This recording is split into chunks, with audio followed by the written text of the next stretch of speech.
links. And I can tell you that we have a series of unique opportunities to create value together, but to convey as well our stories to the rest of the world and advocate for a certain vision of this world based on cooperation and mutual respect.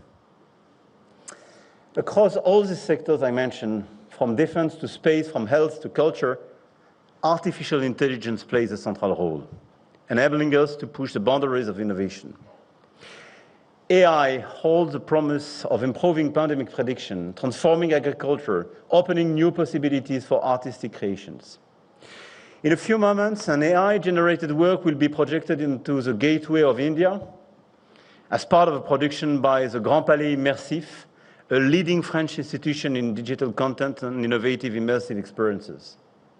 And this is just one of the many examples of AI's potential, a potential that France and India are determined to explore, but not without safeguards, not without carefully considering its consequences, to respect artists, to respect our children and teenagers, and to protect our democracies.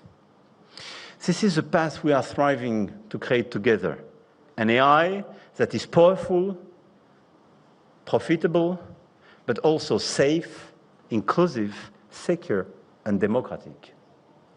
With this ambition, dear Narendra, we co-chaired the AI Action Summit in Paris last year and established a framework for our bilateral cooperation in these technologies, the Indo-French Roadmap for AI. And I'm confident that the AI Impact Summit, in which I will be taking part in 2 days' time, will allow us to continue moving forward together toward a better use of artificial intelligence. Let me conclude by here sharing 3 ambitions for 2026.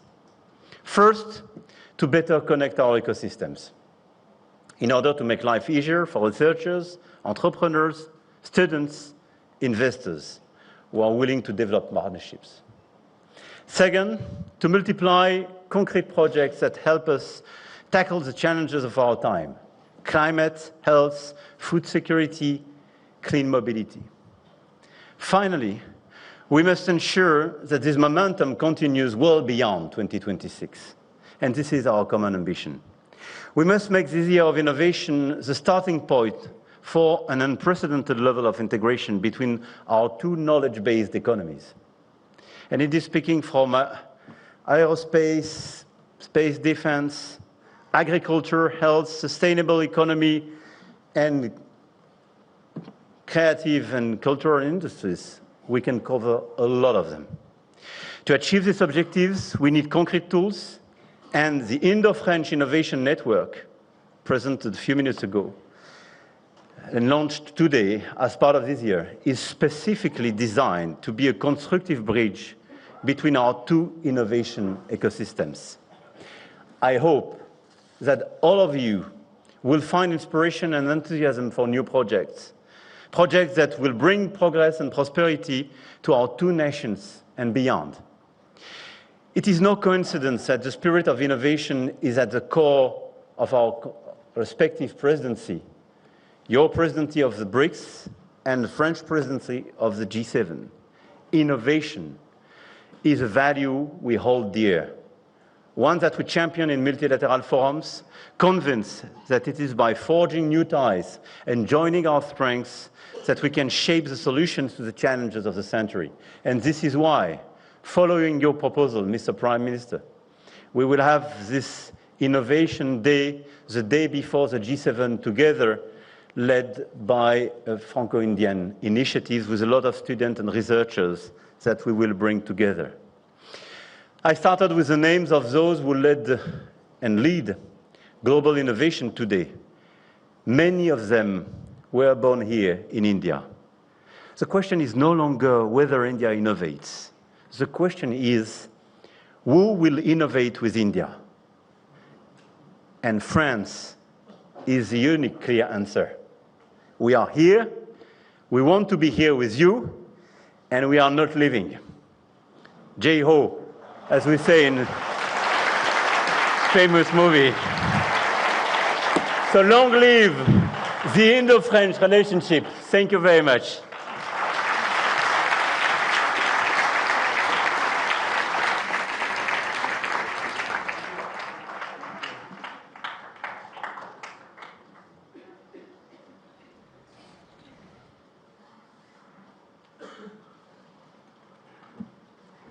Thank you, sir. I would like to now request Honorable Prime Minister to deliver his address. Honorable Prime Minister will be making his remarks in Hindi. Members in the audience may use available headphones to listen into the translations. Thank you.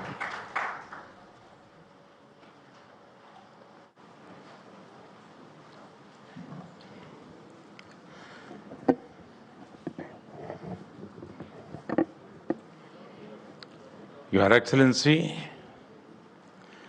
my dear friend, President Macron,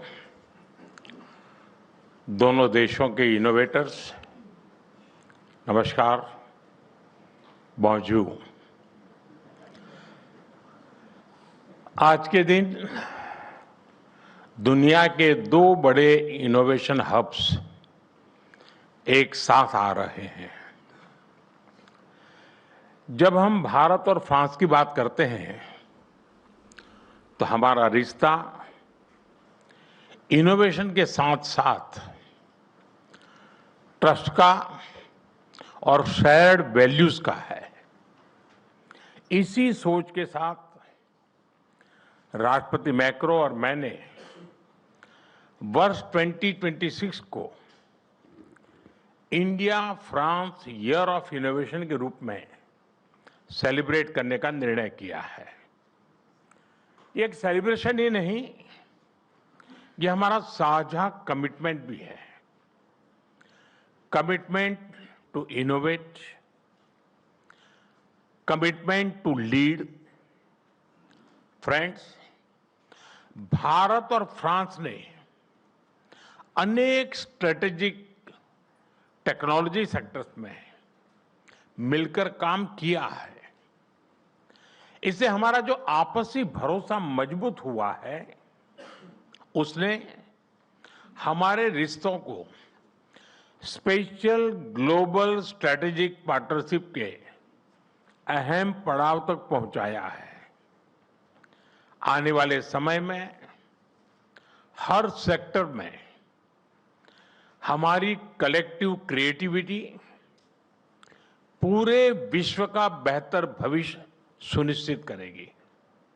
friend, Bharat अपनी हजारों वर्षों की यात्रा में maths, medicine, metallurgy और architecture जैसे अनेक क्षेत्रों में मानव कल्याण के लिए इनोवेट करता रहा है और अब 21वीं सदी में भी भारत के युवा इनोवेट फॉर ग्लोबल गुड की उस यात्रा पर तेजी से आगे बढ़ रहे हैं। आप देखिए, भारत के वाइब्रेंट स्टार्टअप इकोसिस्टम से लेकर के हमारी वर्ल्ड क्लास रिसर्च लैब्स तक एक नया कैन डू ऑप्टिमिज्म उभर रहा है। स्टार्टअप इंडिया प्रोग्राम से एक दशक में ही भारत दुनिया का तीसरा सबसे बड़ा स्टार्टअप इकोसिस्टम बन चुका है। 2014 में भारत में जहां सिर्फ 4 यूनिकॉर्न थे, आज भारत में 120 से अधिक यूनिकॉर्न्स हैं। इनकी टोटल वैल्यू $350 बिलियन से अधिक या लगभग 300 बिलियन यूरो है। आज दुनिया की करीब करीब हर बड़ी टेक्नोलॉजी कंपनी भारत के स्टार्टअप, भारत के इनोवेशन से किसी न किसी रूप में जुड़ी हुई है। फ्रेंड, बीते एक दशक में हमने स्कूलों से लेकर इंडस्ट्रीज तक इनोवेशन के लिए एक कंड्यूसिव इकोसिस्टम तैयार किया है। स्कूलों में अटल टिंकरिंग लैब से लेकर मेंटरशिप, स्कॉलरशिप और स्टार्टअप कैपिटल तक आज एक सशक्त नेटवर्क मौजूद है। आज भारत दुनिया के सबसे बड़े हैकाथॉन इकोसिस्टम्स में से एक है। यहां प्राइवेट सेक्टर की रिसर्च इनोवेशन स्कीम के जरिए सीधा सपोर्ट मिल रहा है। स्टार्टअप इंडिया 2.0 से डीप टेक इनोवेशन के लिए कैपिटल मोबिलाइजेशन किया जा रहा है। फ्रेंड, हमारा अटल इनोवेशन मिशन आने वाली 24 फरवरी को 1 दशक पूरा करेगा और इतने ही समय में ये दुनिया के सबसे बड़े ग्रासरूट्स इनोवेशन मिशन में से एक बन चुका है। हमारी 10,000 से ज्यादा टिंकरिंग लैब्स आज 1 करोड़ से ज्यादा स्टूडेंट इनोवेटर्स के साथ काम कर रही है। इस मिशन से 100 से ज्यादा इंक्यूबेटर्स और कई डीप टेक स्टार्टअप्स भी उसके साथ जुड़े हुए हैं। मैं आज यहां मौजूद सभी इंडस्ट्री कैप्टन से भी विशेष आग्रह करूंगा कि आप अटल इनोवेशन मिशन के साथ जरूर जुड़ें। फ्रेंड्स, विकसित भारत की यात्रा को इनोवेशन का इंजन चाहिए। इसलिए इस वर्ष के बजट में भी हमने इनोवेशन इकोसिस्टम को मजबूत करने पर बल दिया है। कंटेंट क्रिएशन को मजबूती देने के लिए 15,000 स्कूलों और 500 कॉलेज में कंटेंट क्रिएटर लैब बनाई जाएगी। एआई, क्वांटम, बायोटेक, सेमीकंडक्टर और क्लीन एनर्जी में हम मिशन मोड पर काम कर रहे हैं। इसके साथ साथ हम textiles, chemicals, sports goods, precision tools, electronics, infrastructure, हर सेक्टर में इनोवेशन को प्रमोट करेंगे। फ्रेंड्स, हमें बहुत गर्व है कि भारत विमेन लेड रिसर्च और इनोवेशन का उज्जवल उदाहरण बन रहा है। आज लगभग 50% स्टार्टअप्स में कम से कम एक विमेन डायरेक्टर है।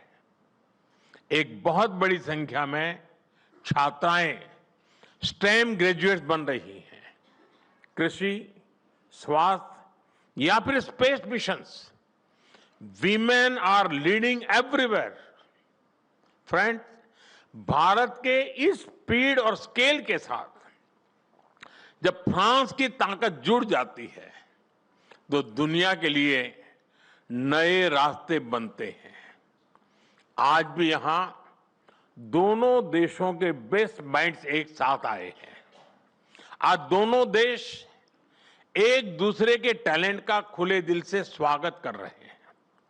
फ्रांस ने 2030 तक 30,000 भारतीय स्टूडेंट्स का स्वागत करने का लक्ष्य रखा है। ये यंग एनर्जी और यंग माइंड्स के तालमेल का एक बेहतरीन प्रयास है। फ्रेंड, साल 2026 भारत फ्रांस संबंधों के लिए एक अति विशेष वर्ष है। इसमें पीपल टू पीपल एक्सचेंज और गहरे होंगे। इंडस्ट्री टू इंडस्ट्री पार्टनरशिप का विस्तार होगा। आज हम जैसे भारत में जुटे हैं, उसी तरह जून 2026 में फ्रांस में भारत इनोवेट्स 2026 के तहत हम भारत के बेहतरीन टेक स्टार्टअप दुनिया के सामने रखेंगे, जो हेल्थ, क्लाइमेट, सिक्योरिटी जैसे ग्लोबल चैलेंजेस के समाधान बना रहे हैं। फ्रेंड्स, मैं फ्रांस और पूरे विश्व के लीडर्स, सीईओज, इन्वेस्टर्स और यूनिवर्सिटीज को आमंत्रित करता हूं। आइए भारत के साथ मिलकर ऐसा भविष्य बनाएं जहां टेक्नोलॉजी मानवता की सेवा करे और प्रगति समावेशी हो।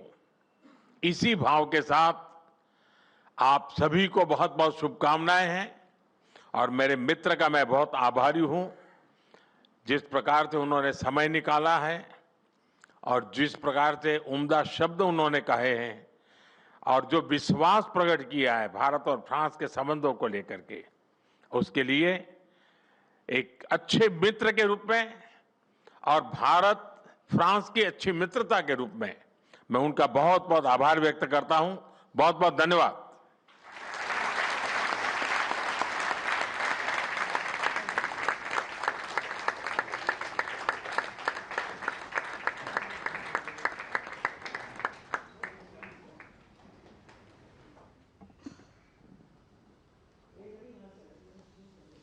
Thank you, sir.